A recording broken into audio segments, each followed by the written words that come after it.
What's up? I'm Lauren from Hot for Food, and today we're going to level up your leftovers, and we're working with leftover mashed potatoes that are getting turned into gnocchi.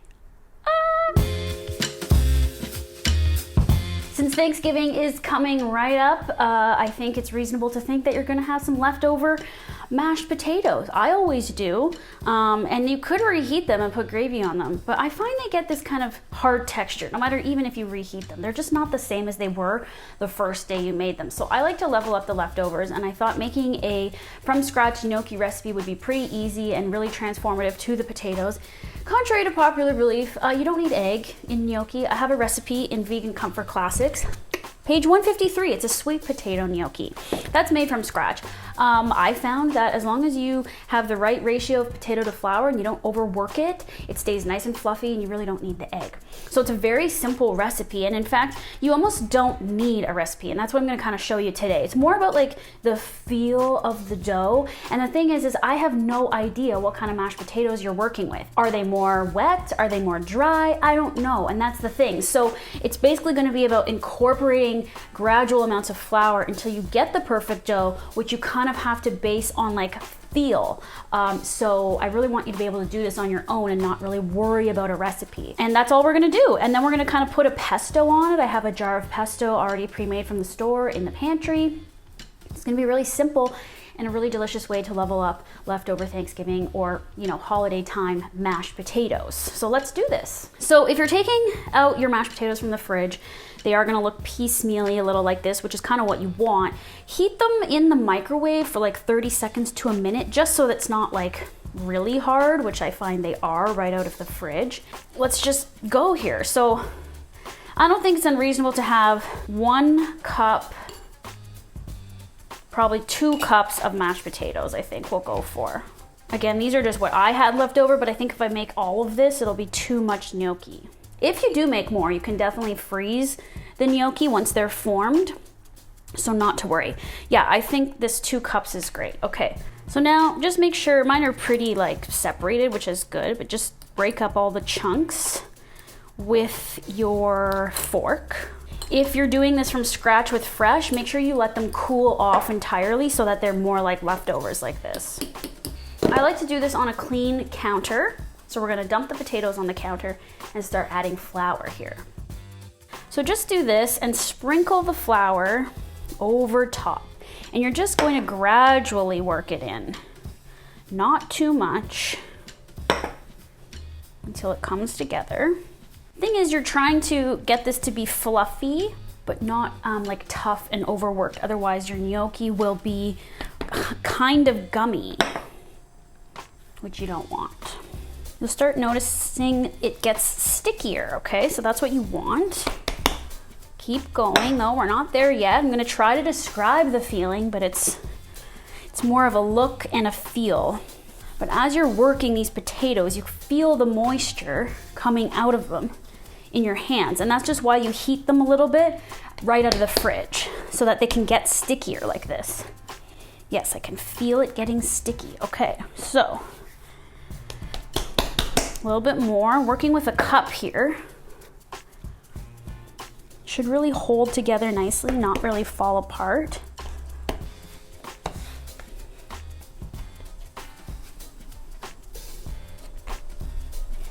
Kind of like what I'm seeing is like a dryness to the potato. We want to start seeing more of a smoothness when we're folding.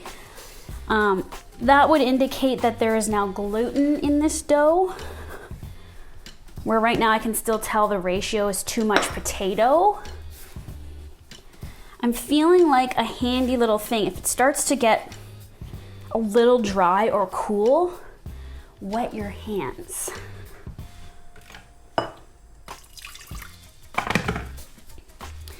So I just poured some water out of my kettle that's actually slightly warm, not hot. I'm just gonna wet my hands while I do this because I think just adding that titch of moisture is gonna help. And it's very little. I just like sprinkled my hands with water. Yeah, I can already tell that's helping. Okay, I think we're about done here. Close to, anyway. You wanna make sure your surface is floured.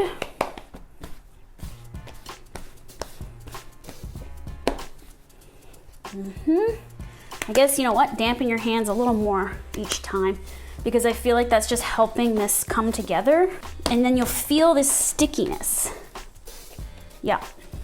It's like this, what do you call it? Like bouncy type feeling. More like a dough, right? Yeah. This is gonna come in handy. You can also use a knife if that's all you have.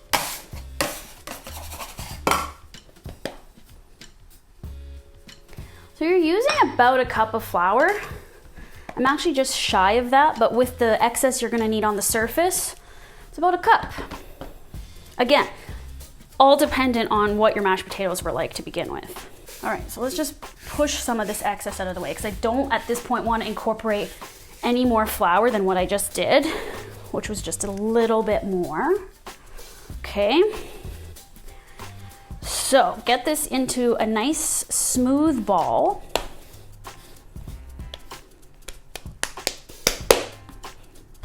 There shouldn't be any cracks or creases in it. You're only slightly building the gluten here. If you do it too much, it's going to be too tough, like I said, or gummy. All right. So it's this bouncy, sticky ball, but it holds together. It's smooth. You can roll it out like this to get it smoother. It's a feeling. I can't describe it, but do you hear that sound? It's a tackiness. Should smell like raw flour. Just to make this easier to work with, we're gonna cut our ball up, okay, into, I'm just gonna go with 4 or maybe thirds, whatever, fourths, okay. Cut them into fourths like this. So get out a large baking tray, just dust it with some flour. Okay, so now you take your little portion here and you just wanna start rolling it into a tube or a snake. And I like to flatten the end like that a little. It's about 3/4 of an inch wide. All right, and then you take your little dough cutter. You're cutting about every 1/2 an inch across here. Maybe just slightly more than that. No, it's about 1/2 an inch. You seeing what's happening here? And they'll look like these little soft pillows, okay? Now, in my recipe in the book, I leave them like this, but today, since we're leveling things up, I'm gonna try doing a little fork prong roll. Take our little pillow and we roll it down like this. That's cute. Transfer those to the floured baking tray. So I'm taking this pillowy top and gently pressing it as it rolls down the fork prongs. And I feel like that one didn't really work, so you could just do it a second time. I don't think it really matters. And then you get a little texture on there. I don't know if I have my technique down, but I'll probably get better as we keep going here.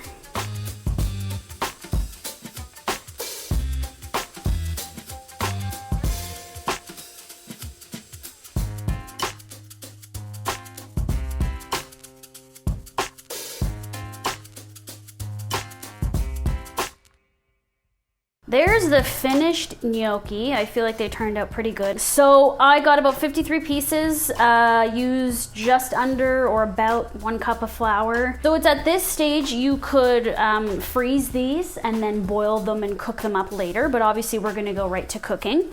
I have a jar of vegan pesto in the pantry, like I said. This one has cashews and pine nuts already in it, no cheese, and then just olive oil, basil, and salt. So super simple. So this is a chunky-ish pesto. Oh yeah, it's a nice texture.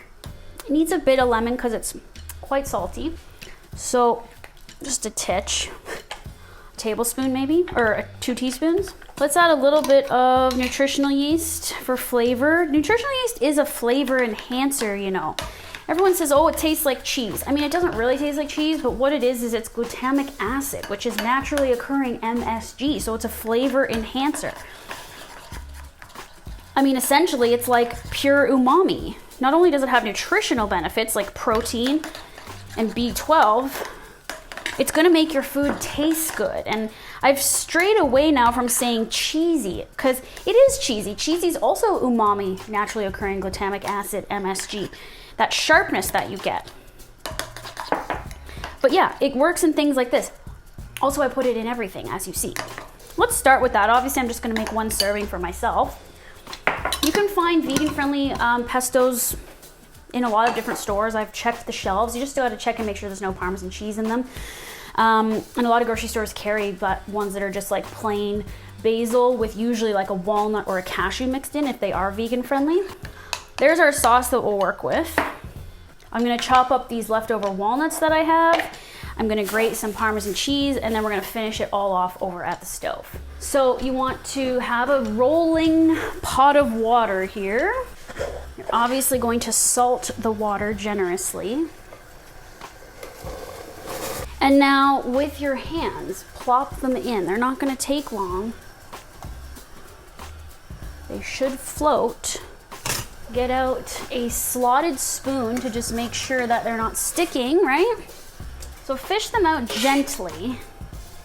Put them on your clean tray. Yes, the floating ones need to come out.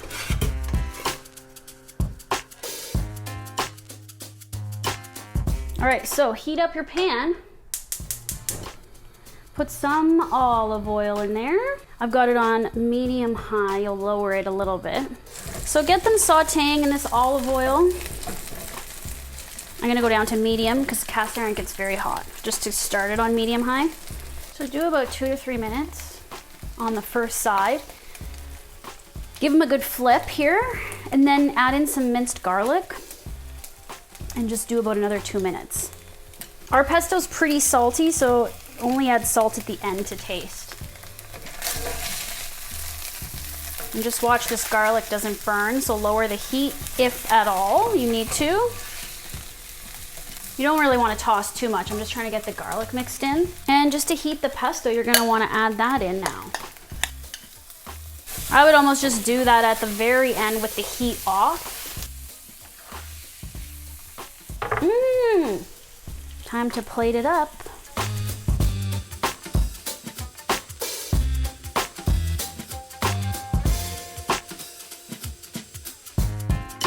Oh my gosh, there's our pesto gnocchi leveled up from leftover mashed potatoes, y'all. I'm excited to bite in.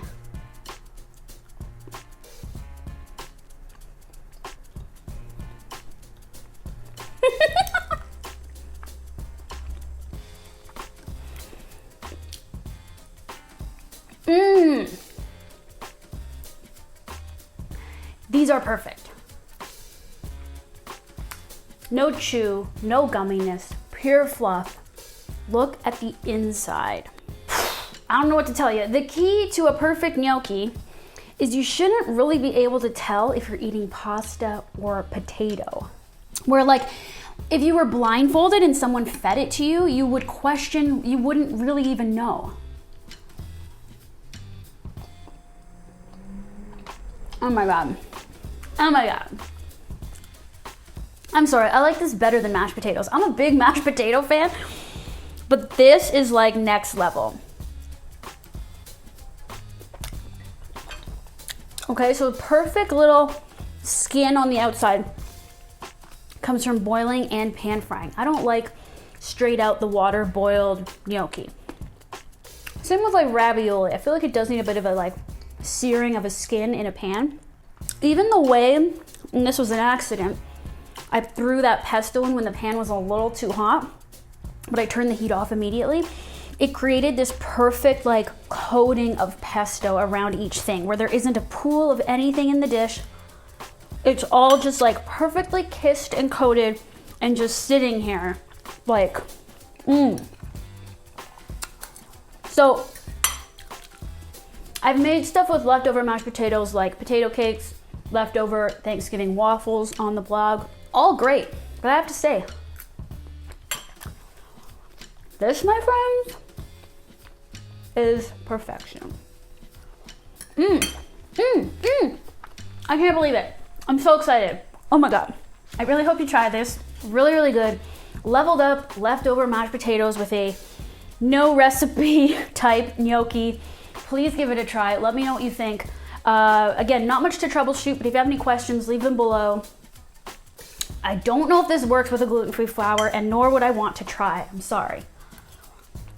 I just don't think you're gonna get the same thing, because those gluten-free all-purpose flours are gritty, sandy, and that is not a good gnocchi make. Okay. Follow along. Instagram @hotforfood. I'm here as often as I can be, not necessarily making promises for every week, but I've been doing okay so far. If you are looking for a perfect holiday gift this season, pre-order my upcoming cookbook, Hot for Food All Day. It arrives March 16th, 2021, just around the corner.